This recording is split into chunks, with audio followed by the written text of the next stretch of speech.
Deputy Secretary Brown, Deputy Assistant Secretary Hamilton, Deputy Assistant Secretary Lawn, members of the Council, guests and friends.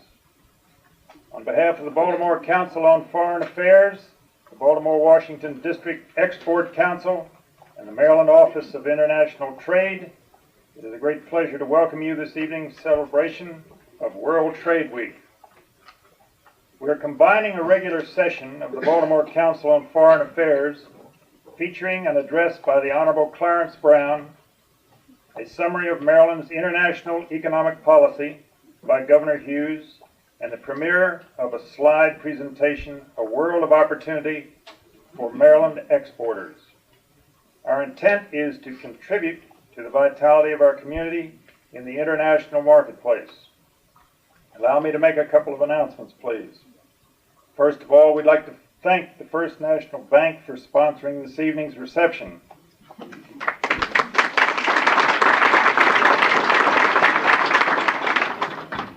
And to remind you of the Council's next and last program of the summer on July the 21st, a debate on foreign policy among the candidates for United States Senate, Governor Hughes, Representative Mikulski, Representative Barnes, Mrs. Chavez, and Mr. Sullivan. Now, for this evening's format, our program is going to be divided into three parts. First, Secretary Brown will address the theme, American Competitiveness in the Global Economy, which will be followed by a question and answer period and will end just before 7 o'clock, and we must be prompt.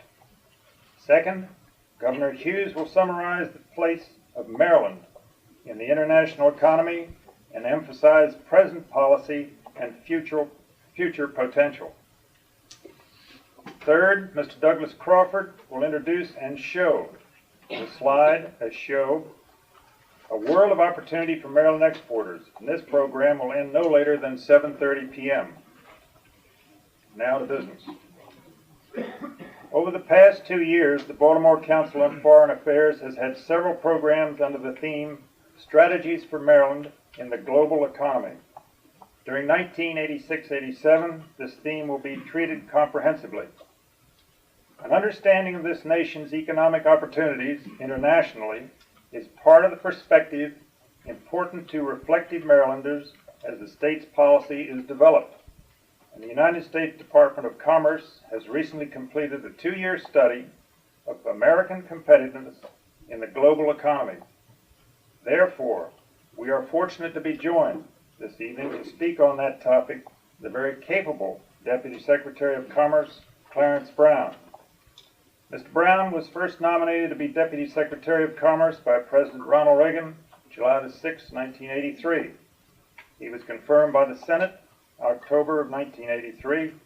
And prior to being Deputy Secretary, Mr. Brown was a senior fellow of the American Enterprise Institute for Public Policy Research.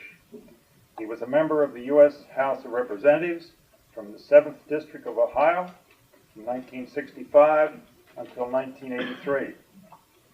Mr. Brown served on the Joint Economic Committee from 1969 to 1983 and as Ranking Republican 1975 to 1983. Energy and Commerce Committee was his next assignment from 1967 to 1983. As Ranking Republican on the Energy Subcommittee in 1975 to 1983. The Government Operations Committee in 1966 through 1983, and as Ranking Republican on Intergovernmental Relations Subcommittee 69 to 83. Deputy Secretary Brown was the second ranking Republican on the Ad Hoc Energy Committee and was leading Republican spokesman for deregulation of oil.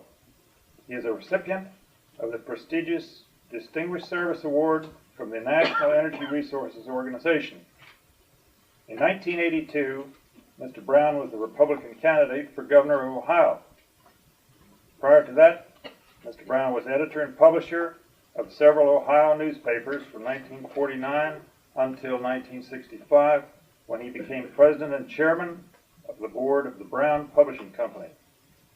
Since 1978, He has served on the advisory board of Georgetown University Center for Strategic and International Studies and the advisory council of the American Enterprise Institute Study of Government Regulations. Mr. Brown.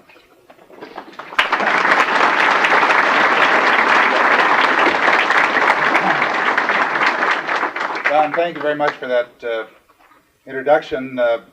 I'm fascinated about what I'm going to say.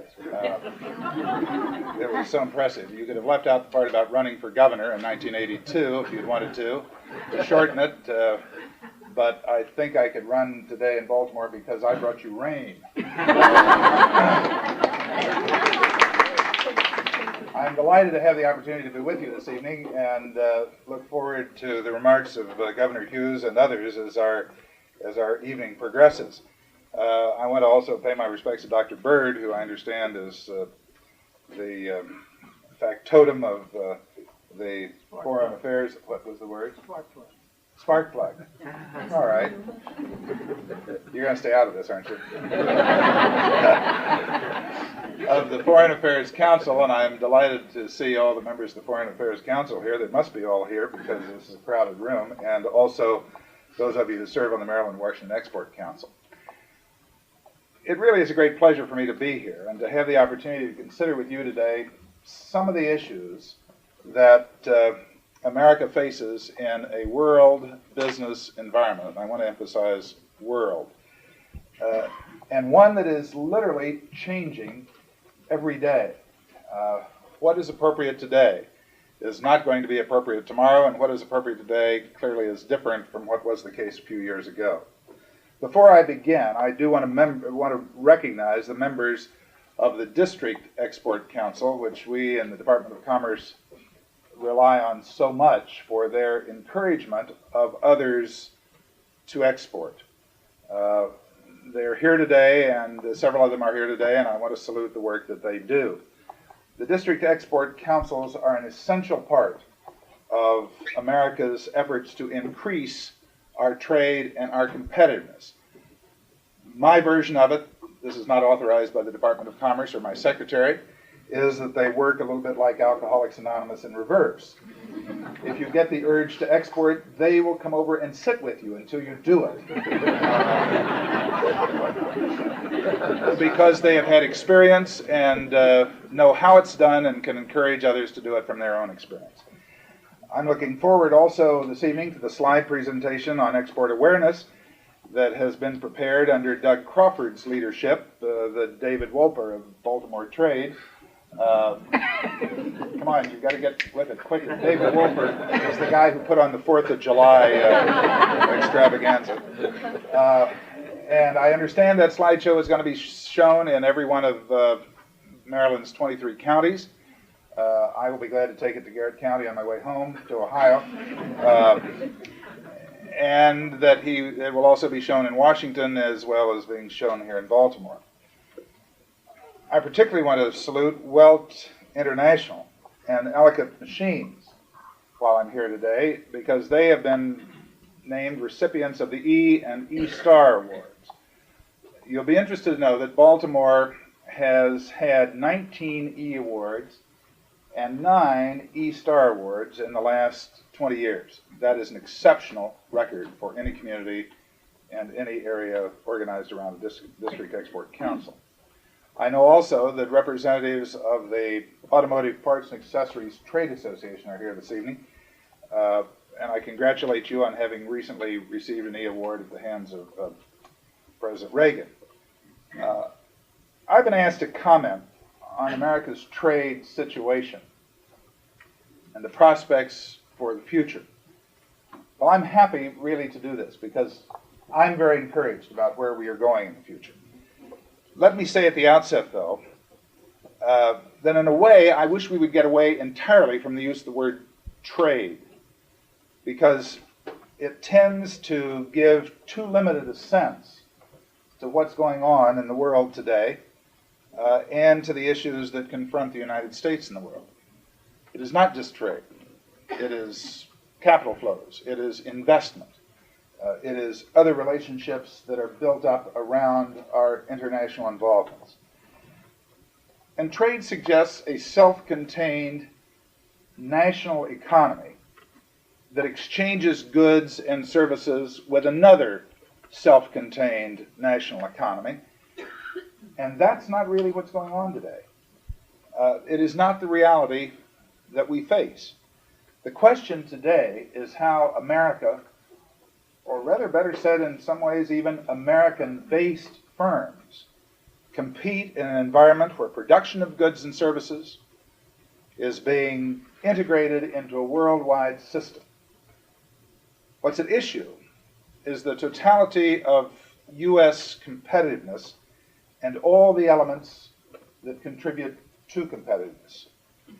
It's obvious that the basic force driving this emerging world economic system is the flood of new technologies that literally pours like a never-ending stream from the research laboratories of the private sector and government in the United States and elsewhere in the world now, today.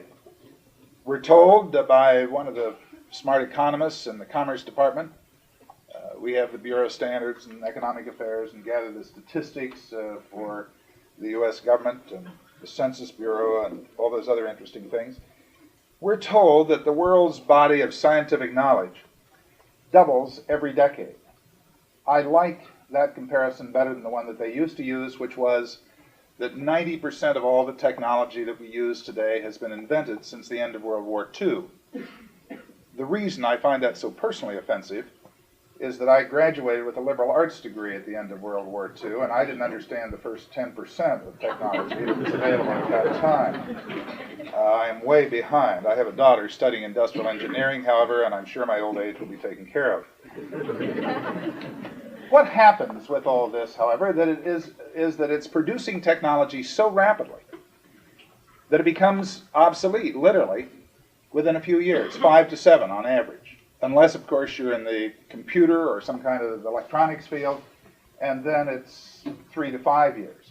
As a matter of fact, if you're in the computer business, your product is probably obsolete before it's in the marketplace. I used to say before it's off the drawing board, and after one of those speeches, somebody came up and said, "Fella, if you're still using a drawing board."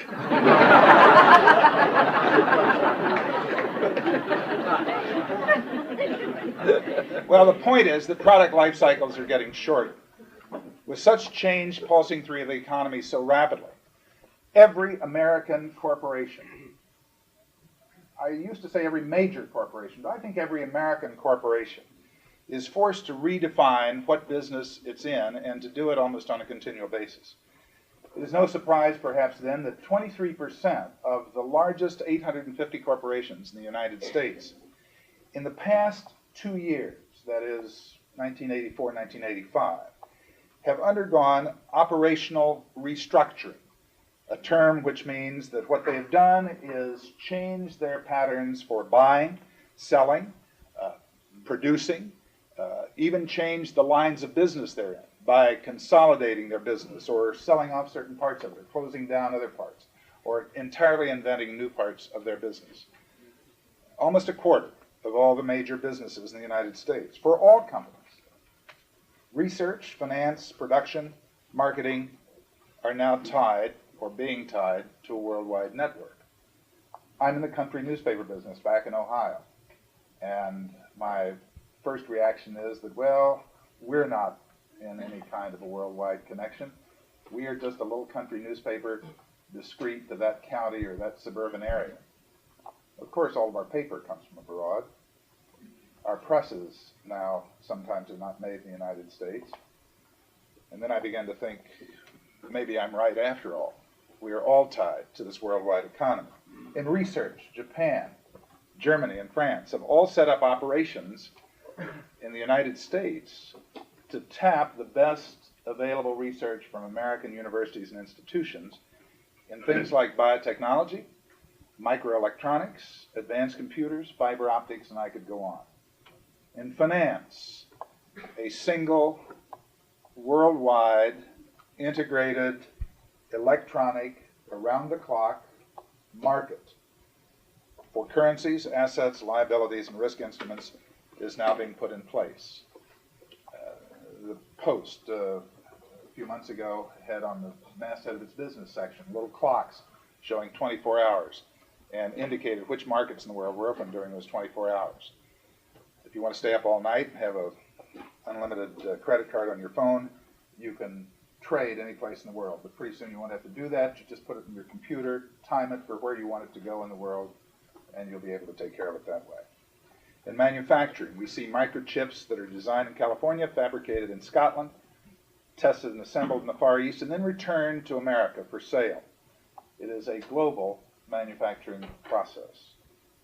At the same time, the relationship between things that are trade items, world trade, and the world financial flows are changing. That relationship is different than it used to be. World trade amounts to some $2 trillion a year. Massive.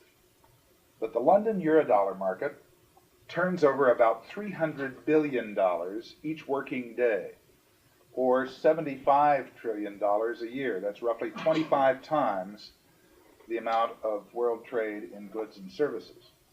Add to that almost $35 trillion a year in transactions in other foreign exchange markets, and it becomes obvious that capital flows, not trade, have become the predominant force in the world economy today and have changed things. When I was studying economics at Duke University, the professors there, who were very bright, I think, brighter than their students, at least one of them, used to say that if you had a favorable balance of trade, that is, if you sold more abroad than you imported from abroad, you'd have a strong currency. Well, the United States a couple of years ago had, for that time, and now even worse, a record unfavorable balance of trade and had the strongest currency in the world. Either they were wrong or I didn't learn it right, or something has changed. And of course, that's the latter case. Something has changed. To adapt to these changes, corporations are setting up world strategic partnerships that go far beyond traditional concepts of trade or business relationships such as we've ever had before.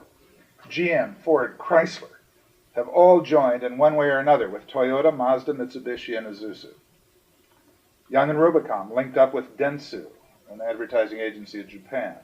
AT&T has accords that it struck with Europe's Olivetti and Philips. And Philips itself has some 22 partnerships with 18 different companies around the world. Japan's Canon has developed ties with 19 companies in different countries, including Texas Instruments, Eastman Kodak, AT&T Technologies, IBM, and Hewlett-Packard in the United States. Such strategic partnerships are commonplace, not only now with the Fortune 500 companies, but with mid-sized firms and some smaller firms as well.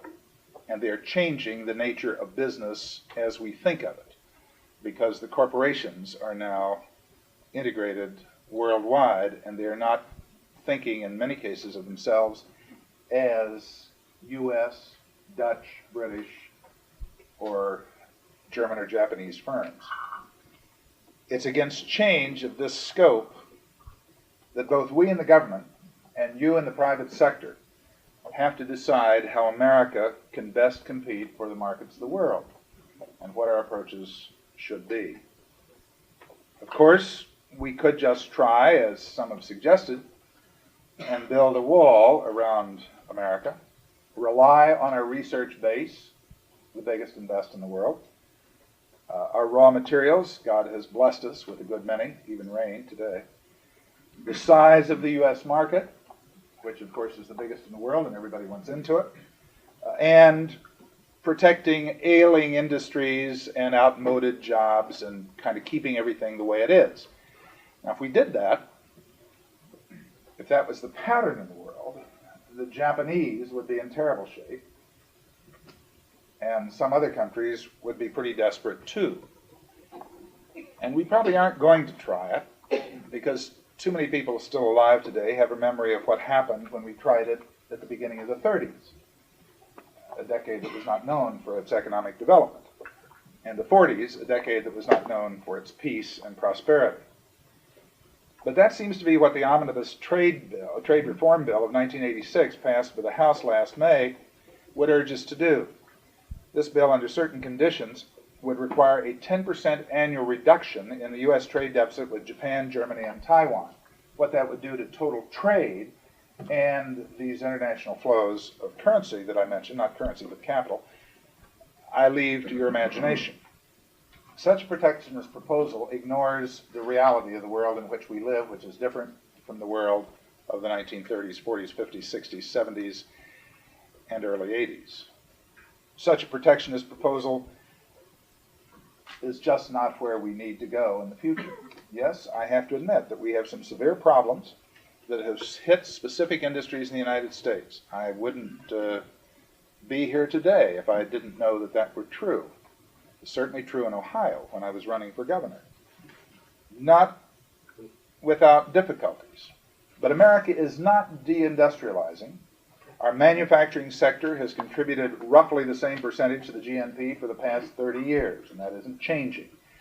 It is true that the employment in some of the major corporations is down because they are automating and doing their production with less employees.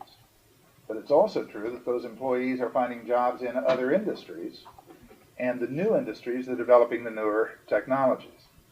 Yes, the trade deficit has gone from $36 billion in 1980 to $148 billion in 1985, but I would submit that the country is still basically prosperous and sound, and we are making major adjustments to reverse that deficit.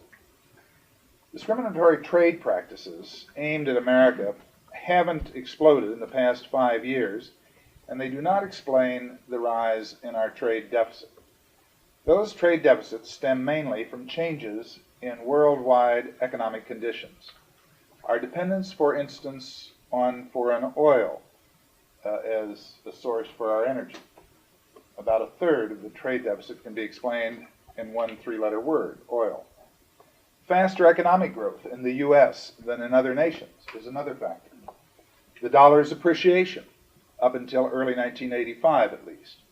The early rise, and it takes a while for that impact of change since then to catch up with us. The rise of newly industrialized countries and companies that are our competitors. And we are being effectively competed with by many different countries and many different companies around the world, as are the Japanese, incidentally. Ask them about the Koreans. And the third world debt crisis, which of course is a significant factor. It's dramatically reduced Latin American imports from the U.S. and reduced the prices of their exports, and we have taken advantage of those bargains.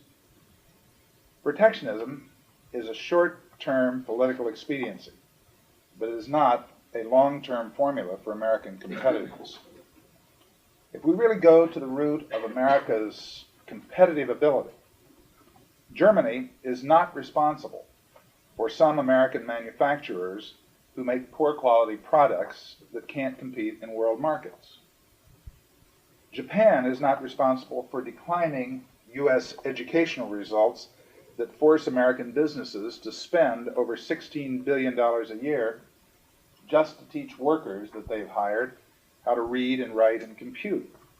And Taiwan is not responsible for falling American productivity rates in certain industries where there are problems of management and or labor.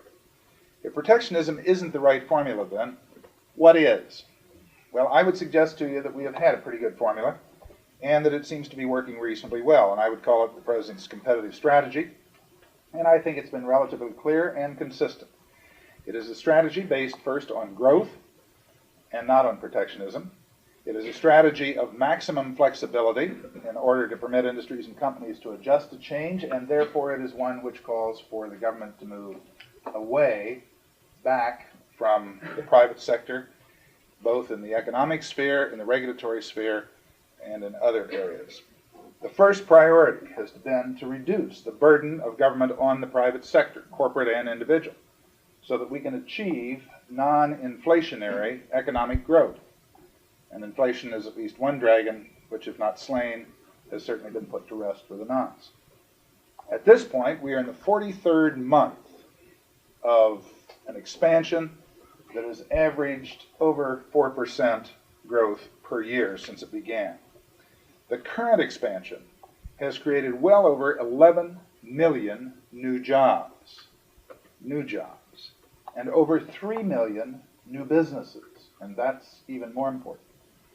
New businesses at the rate of 10,000 businesses a week since the president came into office, and those businesses tend to be in the new, innovative areas, and they are the ones that have generated most of the increased employment, because the older businesses, as I said, have been automating and reducing cost.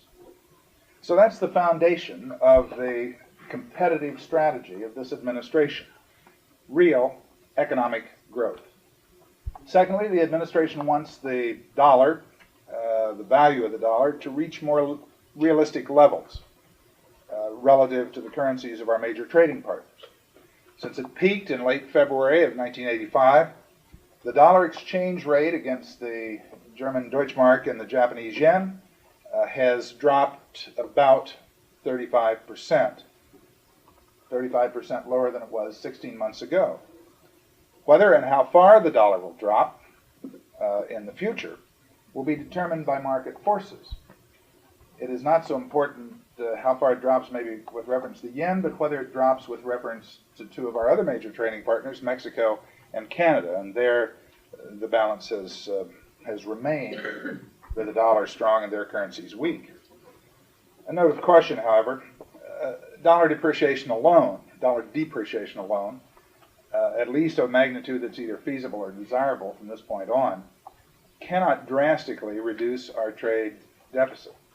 A declining dollar affects different industries in different ways, and different countries in different ways.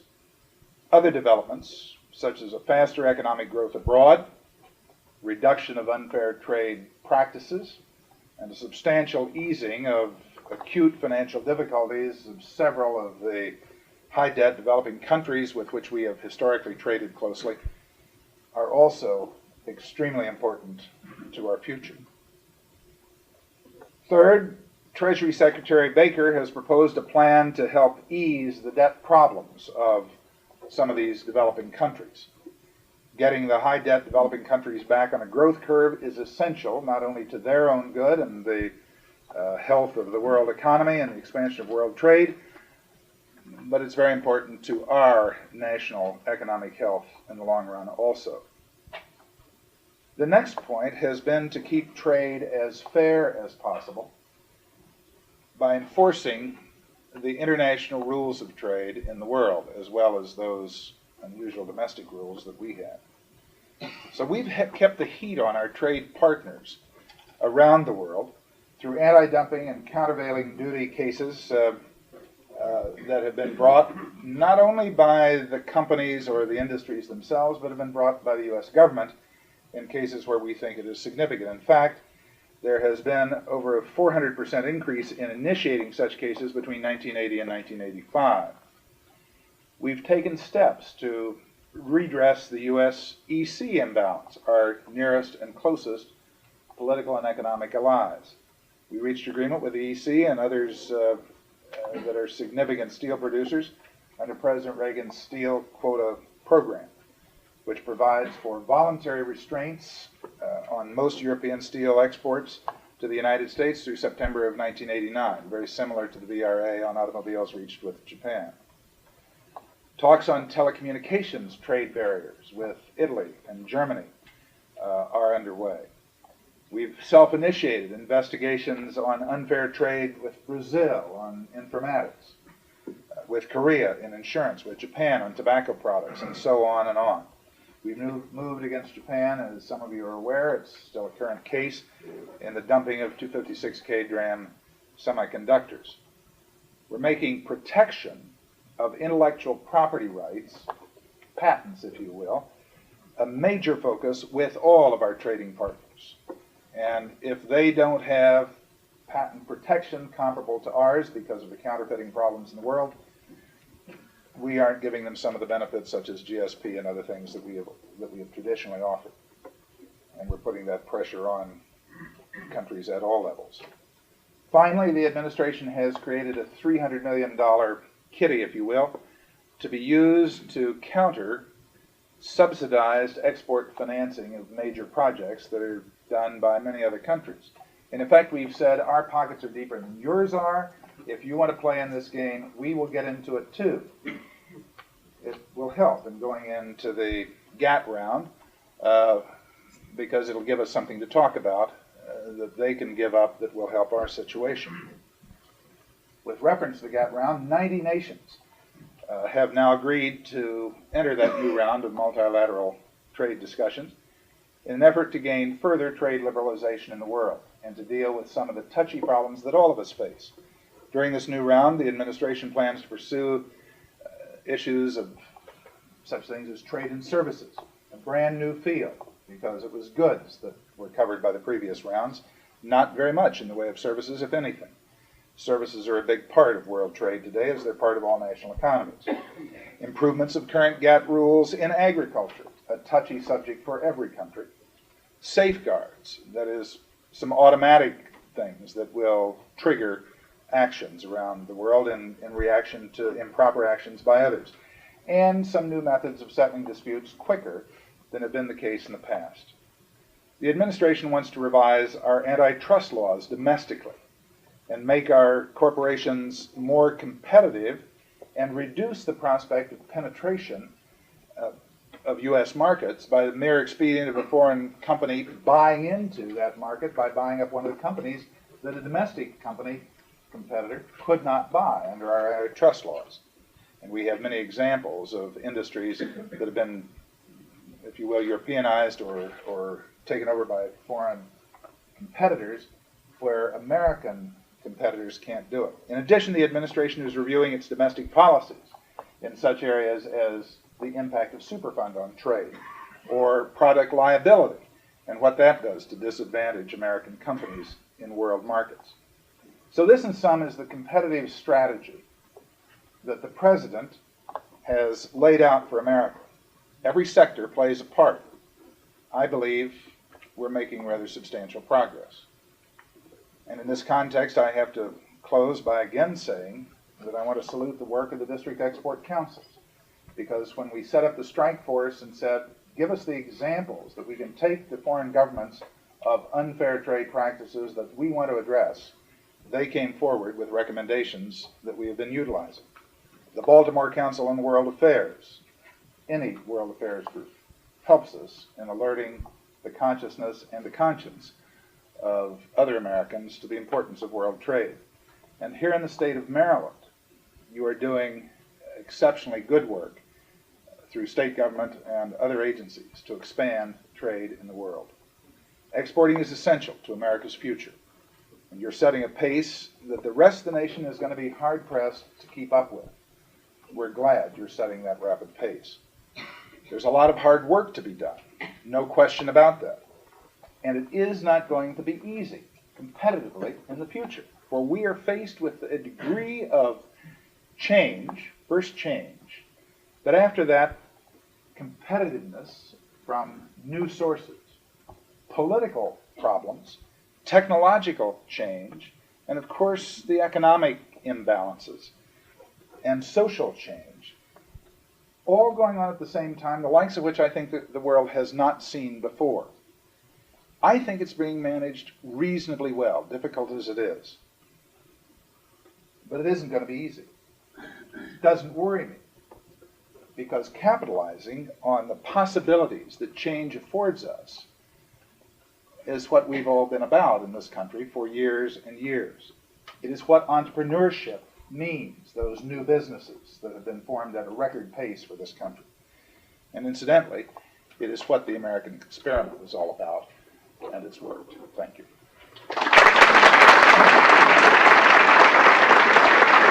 Any questions? Yes, sir. I asked this question last week of the gentleman from the State Department. You probably got a better answer. I never got a better answer. The president retaliated against Canada, or went against Canada on shingles. At the same time, we're trying to create a free trade area with Canada. Canadians retaliated. What's it all about? What it's about is that it's going to take a while For us, I'm sorry, I beg your pardon. I knew I'd do it wrong. The point made was that the president, or rather the government, the Commerce Department, in fact, took action against the Canadians on shingles, and they have taken action against us on other wood products. And here we are supposed to be organizing a free trade zone between the two countries, where Canada and the United States would be able to trade about the same way Baltimore or Maryland and Pennsylvania do. No holds barred. And what's it all about? Well, what it's about is that we do believe, the president has said, that we will have a free trade relationship with any country that would like to have one. And we'll start the negotiations whenever they want to start. We can only take so many at a time, but we will begin it. We've undertaken it with Israel, and now we're undertaking it with Canada. And I must say that there are other countries where I've had the good fortune to be able to go occasionally, where there is interest expressed. But it ain't going to be easy. We probably have as close a relationship, our heritage, our laws, our economics, our personal, if you will, familiarity with Canada as we have with any other nation in the world, including Great Britain, to quote our mother country. But we have different fundamental rules and basic laws about how we handle things, including how we handle a natural resource, timber. They have, I think, the better way, if I can say it that way, because they have a market-oriented system whereby a company will go out and say, we'll harvest this timberland, and we will give you so much of the market price for every tree we cut down. In the U.S., however, we say to our companies, you bid that land in for the next 5 or 6 years. Well, if they bid it in at a high current price and the market price in the world falls, the U.S. company that is harvesting that land, that timber, says, gee whiz, we're paying the federal government too much for the opportunity to harvest that timber, and they are not as competitive because they must get back their fee, if you will, on each tree. The Canadians can adjust theirs to the market, and the Canadian government literally absorbs that difference. And it is that situation that we are confronting with reference to the shingle issue and some of the other timber issues. And until we or the Canadians agree that we're going to either one change or the other, or more likely both countries rationalize their domestic law on conserving this natural resource and yet making it fit market conditions in the world as they go, we have a problem. And so we're hand wrestling over that issue on timber. But we're still talking on free trade zones. Fish are another problem, and some others. I think we'll get there. But, as I said at the conclusion of my remarks, it ain't going to be easy. Yes, ma'am. We often hear American labor blamed for our non-competitiveness. How do you feel about that? We often hear American labor blamed for our non-competitiveness. How do I feel about it? I feel that American labor is in the process of adjusting as effectively as American management. That is, in many instances, a great compliment, and in some instances, not a compliment to either labor or management. I mentioned the fact that I'm in the country newspaper business. The 18th largest corporation in the world was my biggest competitor for labor, International Harvester, 12 miles down the road. They paid their janitors more than I could afford to pay my linotype operators, the highest skilled job in a little country newspaper plant. And therefore I struggled with, I thought, unfair competition for the labor in my shop. International Harvester used to hold out against the union for as long sometimes as 12 hours when they wanted a raise. But then they finally gave in and said, well, okay, give them the raise. Where else are people going to buy their trucks? International Harvester is now no longer International Harvester. It is the 125th largest corporation in the United States. It's now called Navistar. It's hanging on by its fingernails, and it's going to make it. And one of the ways it made it is that that plant down the road is the only truck plant they have left. And the union in that plant, a UAW plant, tough union, took a considerable reduction in pay in order to have the plant survive. And they made a compact, one might call it a social compact if you were in Europe, with the company to see that the job, the community, and the company survive. And it's been effectively done, and they're back. I think they'll make it too, but it's a new relationship that they didn't have before. And a 6-month strike by the union for higher wages and no change in work rules, which the company wanted about 3 years ago, 4 years ago, 5 years ago, as a matter of fact, it was just before I left Congress, had some reason, there's some basis of why International Harvester got into trouble. But they also had some pretty bad management in International Harvester at the time. Yes, sir. Mr. Brown, I realize that no one here wants to approach you on this item. The city of Baltimore and the surrounding areas have lost 20,000 jobs in the steel industry. Quincy, Massachusetts just closed a big shipyard.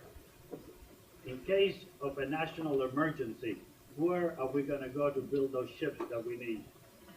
Question is I know it's a ticklish question, it's a political thing, but I thought I'd ask you anyhow. there are no bad questions. There are only Do I bad mention answers. Fort McHenry for you? The question was that Baltimore has lost, I think you said 15,000 jobs in steel plants, and the Quincy shipyard, which I think is not in Baltimore, has just closed. And where are those ships and that steel going to come from in case of a national emergency? And let me say, gee whiz, you mean steel's in trouble? Come on, I come from Ohio, and one of the supporters I had during my campaign in 1982 was Republic Steel, which is no more. So I think I understand the problem. I also grew up next door to Armco Steel in Ohio. We have in the lexicon of laws available to us things like, well, they all have numbers. They all have numbers because they're part of the numerical legislation and the section of law.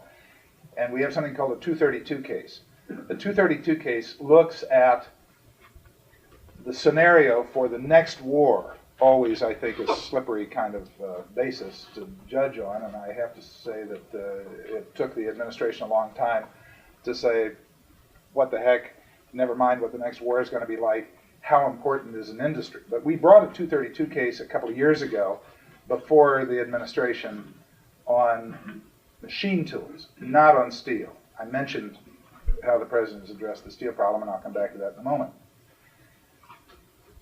And the administration has finally recognized the 232 case without recognizing the war scenario. They were supposed to come up with, they put it off for a while by thinking about what a war scenario would be for the next war, and just dropped that part of it in effect, and said, yes, the machine tool industry in this country has been adversely affected by foreign competition, and therefore we're going to do some things to try to maintain the machine tool industry.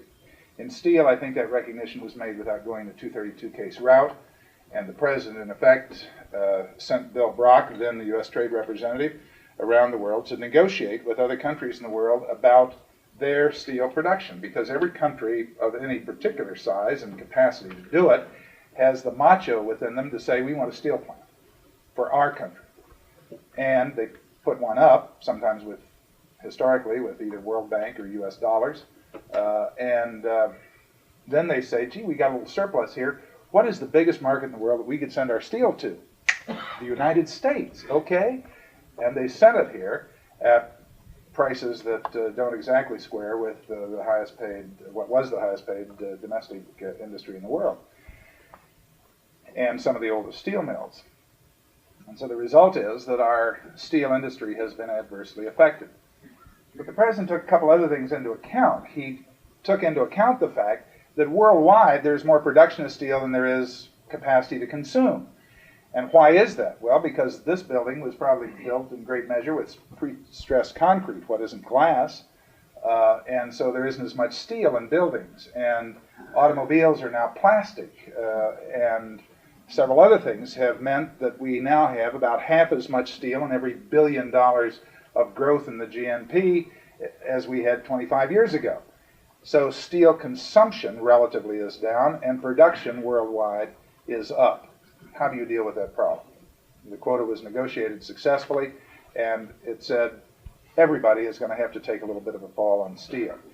And our steel mills, under that quota system, are given 4 years, until 1949, to pull their socks up and get back into competitive business of being able to hold U.S. markets in steel.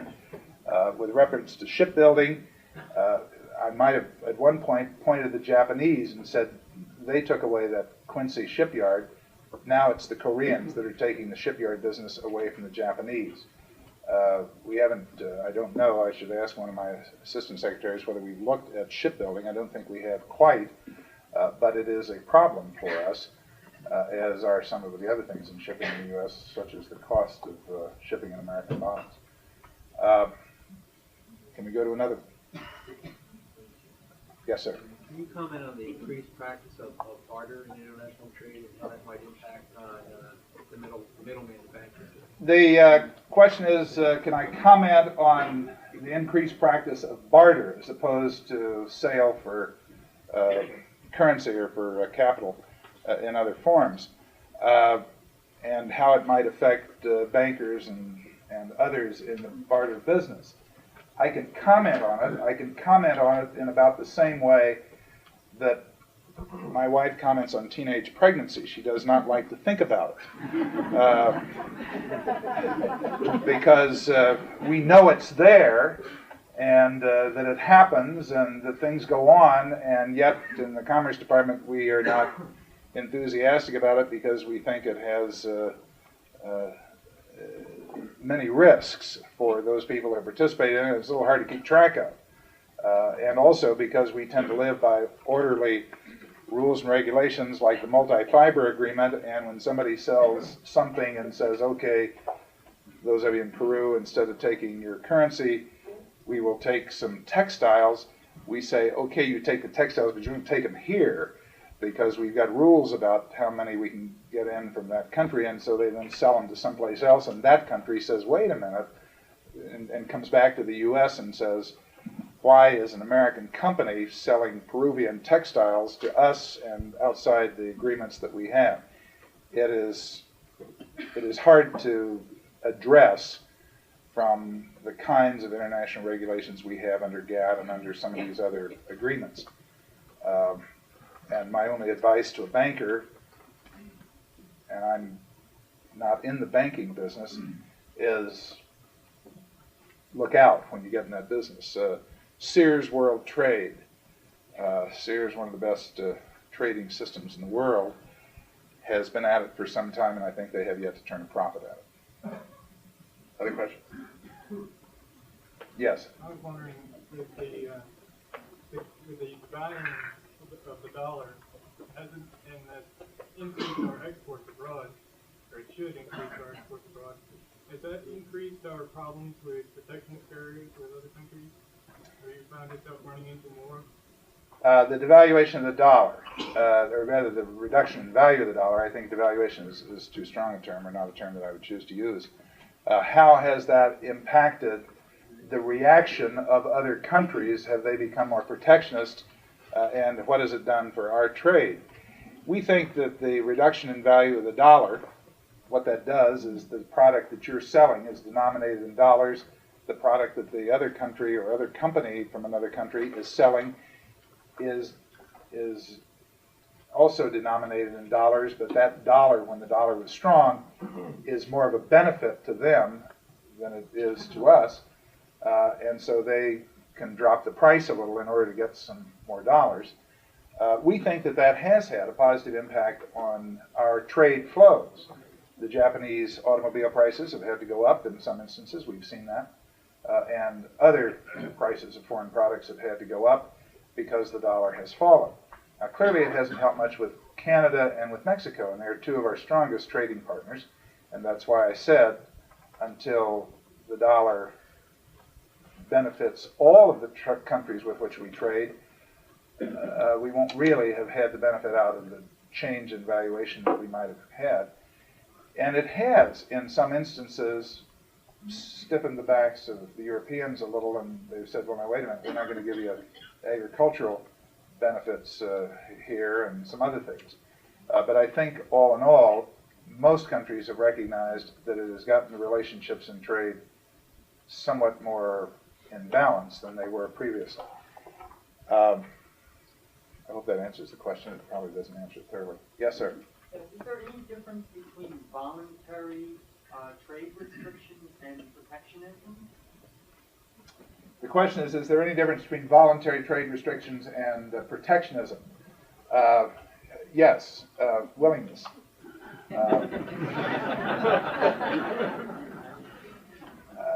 No, I think the situation is with our trading partners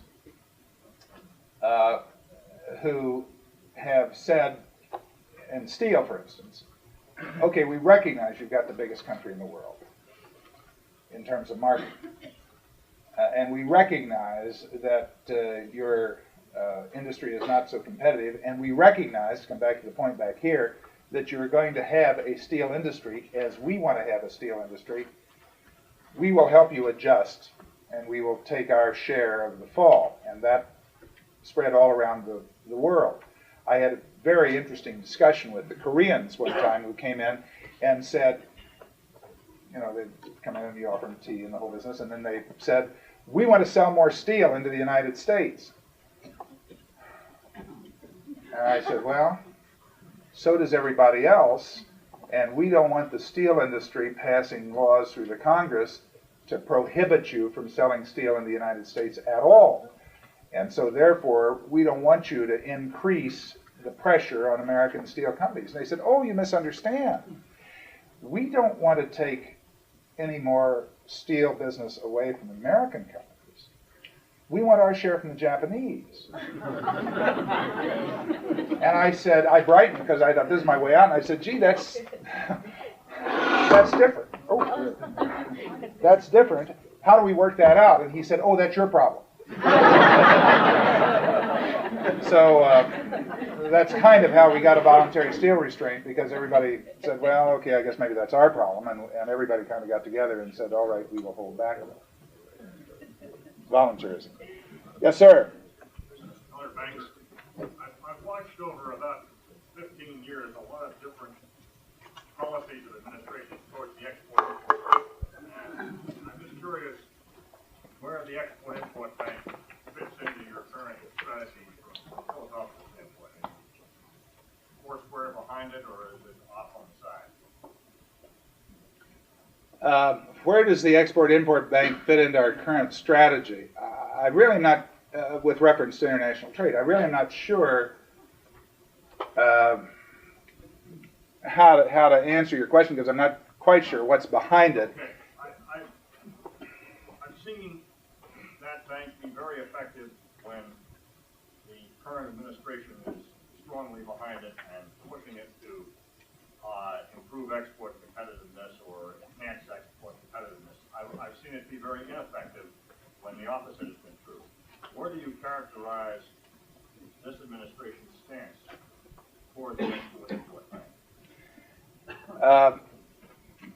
What is this administration's stance with reference to the Export-Import Bank? Well, let me say that I think the Export-Import Bank, which is not the World Bank now, but a domestic institution, has been utilized by this administration more as an adjunct to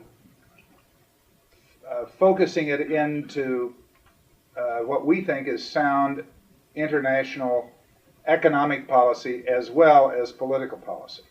And by that I mean that the Export-Import Bank has been told that we're not really sure how much we want you to help build more steel mills around the world.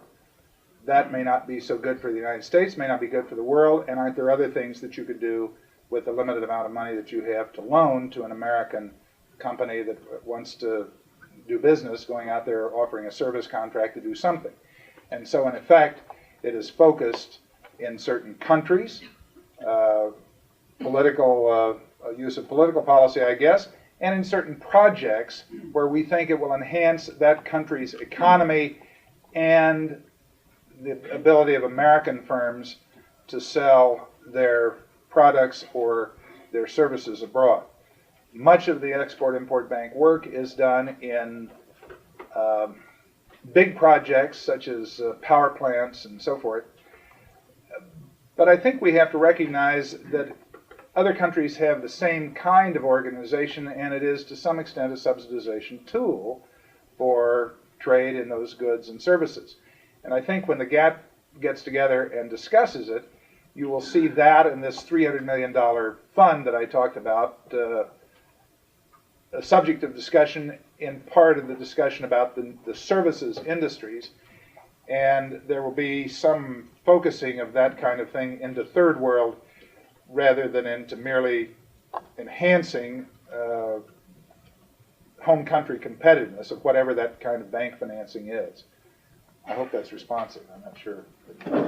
Yes, sir. I want to know what you think, not what your wife thinks, what you think about teenage pregnancy. Corn is being fired upon!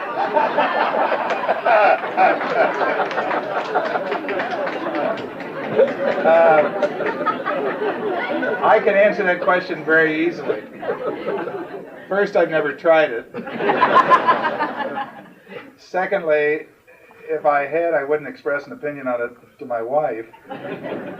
And third, I have 2 sons and 1 daughter, and I try not to think about it too. Thank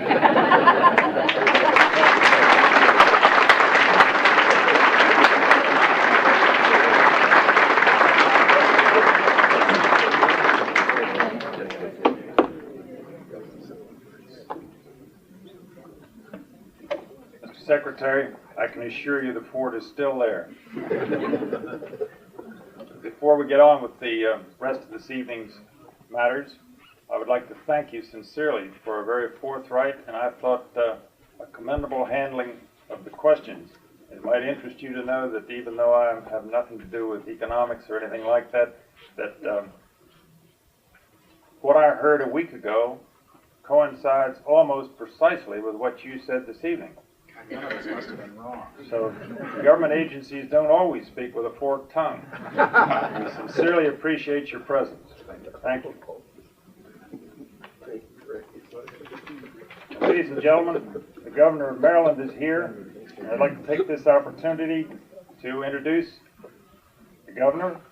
I'm certain that most of us here tonight are keenly sensitive to the growing importance of international economics to the prosperity and well-being of the citizens of this community. The elected official ultimately responsible for development of public policy with respect to the international economy is the governor of the state. And we know that the significant steps have been taken in this area during recent years, such as the creation of the Maryland Office of International Trade. And therefore it is with special pleasure I can introduce you this evening to the Governor of the State of Maryland, the Honorable Harry Hughes.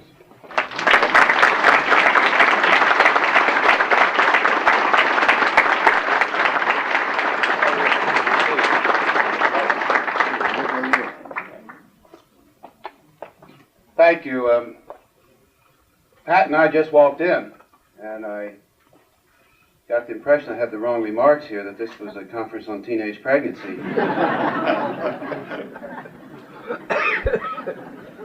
Very forthright answer you gave to that question, Secretary. I really feel like we all be doing, even though international trade's important, a rain dance. Now, I just visited one of our farms yesterday, and we have one serious problem. The worst drought that we've had in this state in 100 years. And when you look at the farmer's field and see his corn up to here, and you can't find an ear of corn unless you go down into the center of the stalk and find a little thing like that. And he's got 300 acres of it and $250 invested in each acre. That comes out to about $75,000, and he's not going to get anything out of it. He can't even use it for silage. So there are all kinds of byproducts of drought, and one is that the nitrogen used on the field stays in the stalk. It becomes toxic, and therefore you can't feed it to your horses or to your cattle. and he's replanted his tobacco 3 times. He's getting 1 cutting from his hay instead of 3 or 4, and he's already had to feed that because there's no pasture. And that's just 1 farm. And when you figure that farming is our biggest industry, with sales well over $1 billion, and if the losses are 30%, and that's a very conservative figure, the farmer in this state is facing a severe crisis. I announced some things that we were going to do, and then today, as it started raining, I announced privately that this was phase 2 of my program. And shortly after I said that, it stopped raining. So I will be a little more local, I think, in my brief remarks this evening. Because of our strategic location on the eastern seaboard, Maryland has traditionally served as a major transportation hub for this region.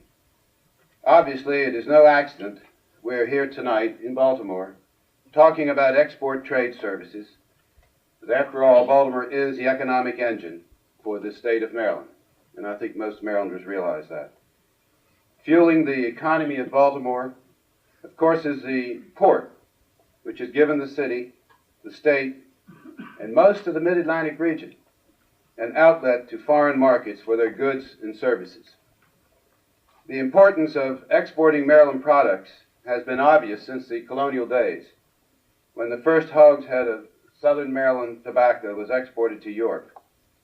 During the War of 1812, the British tried to stop shipping to and from Baltimore's port. But instead of handing us a humiliating defeat, they provided the background for the writing of the national anthem.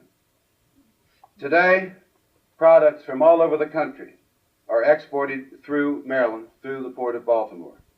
Heavy industrial products from the Midwest, machinery from the South, and high technology equipment from the West, and more of the high technology equipment from Maryland.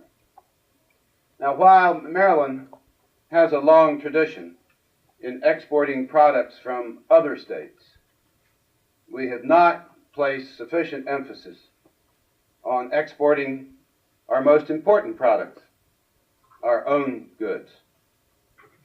Now, as the nation has suffered during the last several years, we have had a slippage in the amount of Maryland-produced goods going overseas. There are a lot of reasons for that we know about, and you've heard some of them, I'm sure. The high value of the dollar, and in some instances, trade barriers. But that trend, I'm confident, will start to reverse itself in the coming years for a number of reasons. You've heard about the reduction in the value of the dollar. But one of the major contributors to the shifting fortunes will be Maryland's Office of International Trade, located here in this building on the 7th floor. According to the U.S. Department of Commerce, about 3% of all jobs in Maryland are the result of international trade. In short, about 54,000 Marylanders depend upon international trade for their jobs. In 1984, I made a commitment to the citizens of Maryland that we must aim our export promotional efforts toward the goal of equaling the national average in the percentage of our workforce involved in international trade. That commitment took the form of initiating legislation in 1985 to create the Maryland Office of International Trade. In 12 months, in the 12 months, really the only 12 months, the 12 months this office has been in existence, they have initiated some important programs to encourage additional exporting. To date, 15 local jurisdictions have received $134,000 in matching grants to create local export promotional efforts. Promotional information is being developed to explain the many advantages of exporting and the various services offered by the state. Every single potential exporter in Maryland will receive copies of this information and be invited to a one-on-one consultation with a member of the international trade staff. We have the tools to increase our share of international trade, and the most obvious tool is this Port of Baltimore. Each year, millions of tons of trade move through this port. We are expanding the port to double its capacity. And we have received final approval from the Corps of Engineers. We just signed a cost-sharing agreement recently to dredge the channel to 50 feet. Overall, a lot of things have happened in the last year in trying to make this port competitive with other ports, particularly those to the south of us. We've lowered tariffs to be more competitive. We've entered into, for the first time, long-term leases with shipping lines, with incentives so that the more they ship through the port, the lower the rate per ton will be for them. Part of the agreement also is that they agree to ship a minimum amount through the port and a minimum number of ship calls into the port. We are expanding the Dundalk terminal towards the Western Electric property, as you may know, and the Canton Seagirt site, which is over 100 acres. We're doing things at Locust Point. We've got AT&T to centralize their long lines operation here in the Port of Baltimore, and we engaged in some swap of land with them to permit our expansion. Overall, we have committed over $270 million of state funds to expand, to modernize, to make this port more competitive. We've been successful in negotiations with the Chessie to lower the rail rates from Baltimore west, particularly to Chicago. And they've agreed to do double stacking, and that may already have been done. I see Bob Green there. They may already be doing some of the double stacking of container facilities on their rail cars. So a lot is happening in improving this port, which will be terribly important in doing what we all want to do, and that is improving the international trade through the port.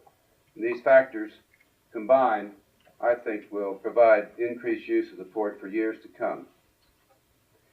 Our commitment to increase international trade activity is not taken lightly.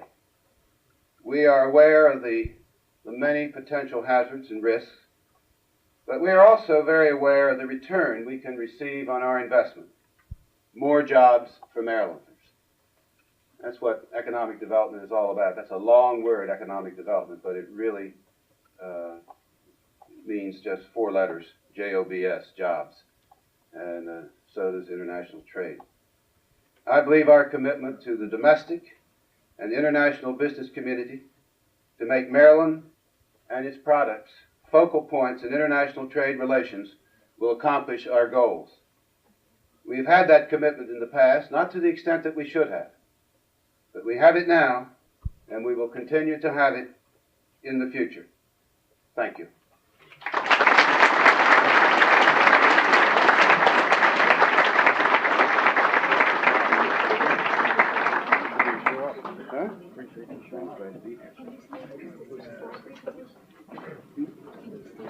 Thank you, Governor Hughes. We sincerely appreciate you taking time, your busy schedule, to come here this evening. Now, the third part of our agenda this evening is going to be a little bit awkward for some of you. Unfortunately, the screen is not wide enough to be able to show those on the ends of the rooms what's going on. So some of you may wish to come in the back row. And if you really want to see all of it from beginning to end, Mr. Crawford will be glad to show it after the conclusion of the formal ceremony program.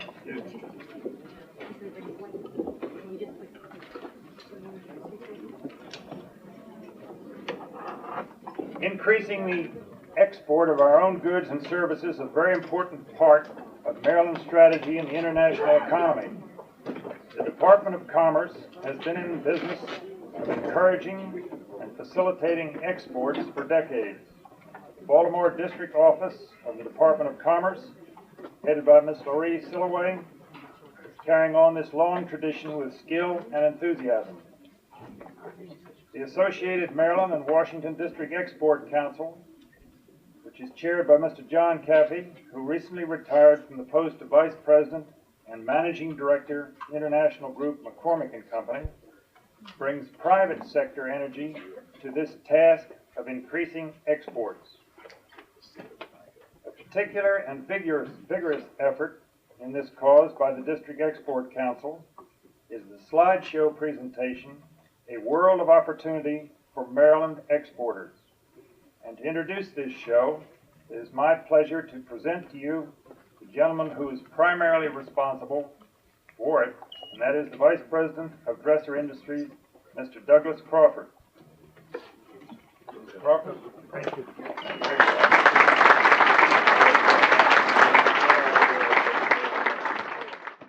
Governor Hughes, Deputy Secretary Brown, Mr. Patterson, distinguished guests from the Department of Commerce, ladies and gentlemen, good evening. Bonsoir, Messieurs, Dames, guten Abend, Damen und Herren, buenas noches, damas y caballeros, dobry večer, dami y gospoda, yokoso irashai mashta. They say quit while you're ahead. You're probably glad I'm not the Pope because he goes on for 40 languages. And as you noticed, I'm rather reluctant to get into Mandarin because I was reading a Far East magazine and it stated that many Europeans and Americans attempt to say how are you in Chinese, ni hao ma, and they wind up asking a rather perplexed Chinese person how his horse is, or worse still, telling him his mother's a bit of all right. It's one language I'm being very careful with, particularly right next to me here. It's a great privilege and pleasure to say a few words tonight. I want to comment on the role of the District Export Council and also review the genesis and objective of the audio-visual presentation, which you will shortly see, and which is entitled A World of Opportunity for Maryland and Washington Exporters. Before discussing these two matters, I do want to make one observation following on the excellent talk by Deputy Secretary Brown on U.S. competitiveness in the global economy. As part of the export awareness campaign, it is our duty to emphasize, particularly to small and medium-sized companies, the sales and profit opportunities that can be realized by expanding into export markets. However, we should not overlook the fact that the very survival of many companies may well depend on participating in business throughout the world. Recently, there was an interesting article in the Wall Street Journal about a German company that produced specialized machines for making candles. Now, obviously, you and I don't buy a candle making machine every day of the week.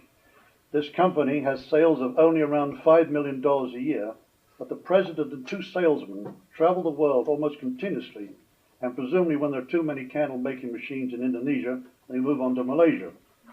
The German company recently sold a machine worth $600,000 in the United States. When asked about U.S. competition, the company president stated there was none, because the only manufacturers in the United States had gone out of business because he relied solely on the U.S. market. This is a very clear example of what can happen to many companies. Turning now to the role of the DEC, and this stands for District Export Council, I should mention that our DEC is one of 50 export councils around the country. I was appointed a member of the Baltimore District Export Council by Secretary Baldrige in 1983, but presumably in deference to the fact that I live in Salisbury, and also the fact I have an Eastern Shore accent, the name of the council was changed. The name of the council was changed from the Baltimore District Export Council to the Maryland Washington Export Council. Seriously, I think this is significant because, without wishing to downplay the primary role played by Baltimore in Maryland's economy, there are many other cities and towns in the state contributing to Maryland's position in international trade. Shortly after I became a member of the DEC, Mrs. Lorraine Silloway was appointed District Director of the U.S. Department of Commerce in Baltimore, and almost immediately she revitalized our Export Council. It is the firm opinion of Council members that she's done an outstanding job in shaping our DEC into a very dynamic unit with a hard-working team. Lorraine, would you please stand up to be recognized for your...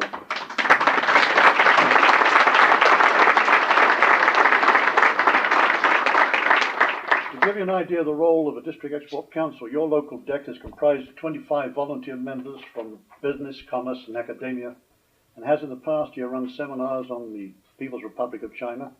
This happened to take place in last year's World Trade Week, and as a result, there will be an important trade mission this year with the responsibility for this project being transferred to Harold Zassenhaus, the Executive Director of the Maryland Office of International Trade.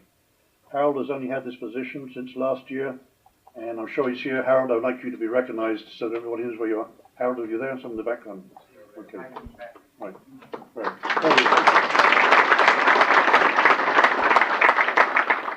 Other seminars handled were the Caribbean Basin Initiative, Israel, India, foreign sales, corporations, and export administration regulations. Companies and organizations pay for their attendance at these seminars, and so the DEC is self-funding. We work closely with the U.S. Department of Commerce and now the new Maryland Office of International Trade, which Governor Hughes had the foresight to establish in 1985. Additionally, the DEC makes grassroots recommendations and responds to initiatives of the President's Export Council. As you'll know the acronym, that's PEC. The DEC primarily operates through specialized committees so that members are able to focus their efforts in the areas of their greatest interest and expertise. Some of the committees are education, legislation, port facilities, trade finance, export awareness, and China, the latter in recognition of the great interest of the state to develop significant bilateral trade with the PRC. Incidentally, I believe the chairman of all committees are here this evening. I would now like to give recognition to one of our very active members, Julio Gonzalez. I don't know Julio's, is Julio here tonight or not? Right here. Right here, okay.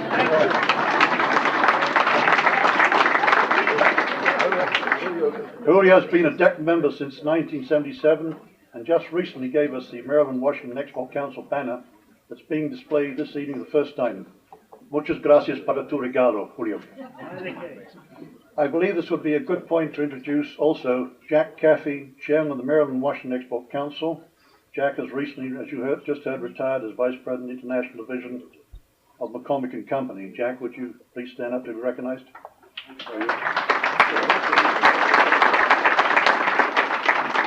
Incidentally, I noticed that McCormick doesn't do much advertising in Baltimore. I think the company works on the basis the wind's going to blow in the right direction. I would now like to turn to the matter of the audiovisual presentation, as we believe this will be the cutting edge for a great dynamic program in export awareness throughout Maryland. There is no question whatsoever that this could not have been possible without the support and contributions from the state, local agencies, and the private sector. And rather than reading the names of our sponsors, you will find these on a brochure being given out tonight.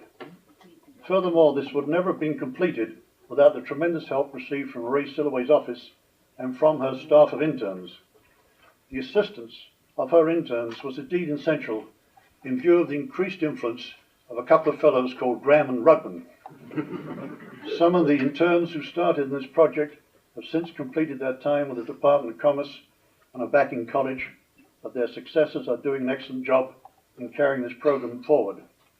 We've already covered 3 counties in the state, and we will cover every county not only with the showing of the audiovisual, but with a panel discussion by experts in specific fields of international trade.